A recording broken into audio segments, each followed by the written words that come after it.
तुम्ही कधी रोव्याची भाजी खाल्लात काय? रोव म्हणजे काय?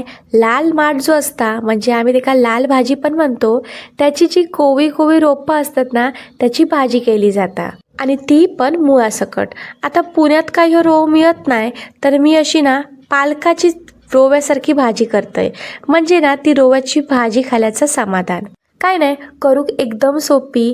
जिरा, लसूण, हिंग, कांदो, टोमॅटो असा या फोडणीत टाकून घ्यायचा. आपलं मालवणी मसालो त्यामध्ये टाकून द्यायचो. पालक टाकायचो असं बारीक चिरलेलो. चांगलं तेलामध्ये असं परतून घ्यायचो. पालक असं मऊ पडलो की यामध्ये कोणताही आवडीचा तुमचा कडधान्य शिजवून टाकायचा. चणे याच्यामध्ये खूप छान लागतं, तर मी इकडे ना चणे घातलंय. पाणी टाकायचा, चवीपुरता मीठ टाकायचा, 2-3 कोकमा टाकायची.